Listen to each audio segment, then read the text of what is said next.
আপনাদেরকে দেখাবো আপনারা কিভাবে রিয়েক্টের প্রপ ডিলিং করতে পারেন এবং একটি কম্পোনেন্টের স্টেট অন্য একটি কম্পোনেন্টে দেখাতে পারেন। তো এখানে দেখতে পাচ্ছেন আমি রিয়েক্টের একটি বেসিক ইনস্টলেশন করে রাখছি। তো আমি এখানে এসআরসি ফোল্ডার্সের মধ্যে কম্পোনেন্ট নামে একটি ফোল্ডার বানাই ফেলি। কম্পোনেন্ট, এই কম্পোনেন্টের মধ্যে আমি কয়েকটা লেভেলের কম্পোনেন্ট ভাগ করব যাতে আপনাদেরকে প্রপ ডিলিং বিষয়টা বোঝাতে পারি। তো আমার এখানে npm run dev দিয়ে এই প্রজেক্টটাকে লাইভে ওপেন করে রেখেছি। এখানে কিছুই নেই, শুধু হ্যালো আছে এখানে। তো এখানে আমি কম্পোনেন্টের মধ্যে একটি ফোল্ডার নিব, ধরুন গ্র্যান্ড প্যারেন্ট নামে।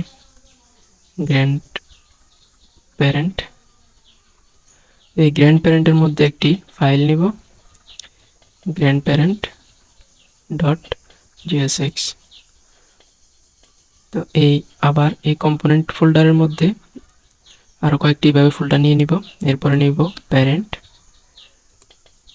প্যারেন্টের মধ্যে একটি ফোল্ডার নিচ্ছি, প্যারেন্ট ডট jsx। এভাবে আবারও কম্পোনেন্টের মধ্যে আরেকটি নিব, এটি নিলাম গ্র্যান্ড চাইল্ড, গ্র্যান্ড চাইল্ডের মধ্যে গ্র্যান্ড চাইল্ডের file grand child dot jsx। এরপর আরও একটি ফোল্ডার নিব, এটির নাম দিব শুধু চাইল্ড, এটির নাম দিলাম child dot child dot jsx। তো আমার এখানে 4টি ফোল্ডার আছে, 4টি ফোল্ডারের মধ্যে আমি প্রত্যেকটির মধ্যে একটি একটি কম্পোনেন্ট বানাই ফেলি। এখানে আরএসসি দিলে একটি সিম্পল কম্পোনেন্ট চলে আসবে। প্রত্যেকটি ফোল্ডারে আরএসসি দিয়ে দিব।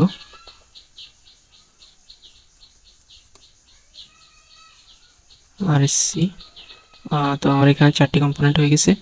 তো এখানে আমি যদি প্রতিটি কম্পোনেন্ট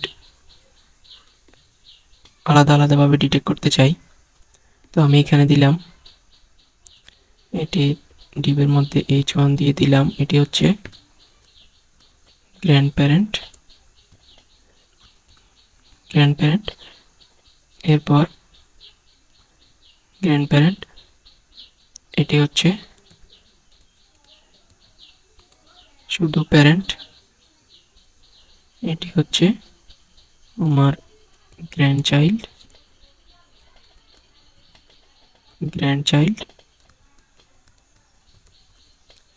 আর এটি হচ্ছে শুধু child.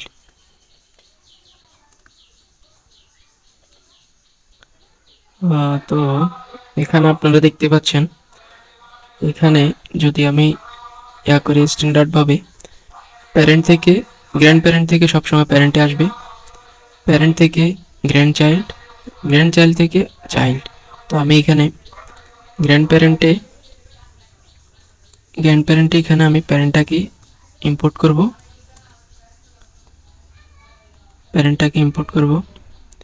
Import parent from parent folder থেকে। এরপর আমি এটাকে এখানে কল করব। তো এখন দেখবেন এখানে এখানে আমার মূল গ্র্যান্ড প্যারেন্ট কম্পোনেন্টটিকে কল করা হয়নি। তো এখানে আমি গ্র্যান্ড প্যারেন্ট কম্পোনেন্টটি আগে ইম্পোর্ট করে নিব। Import grand parent component,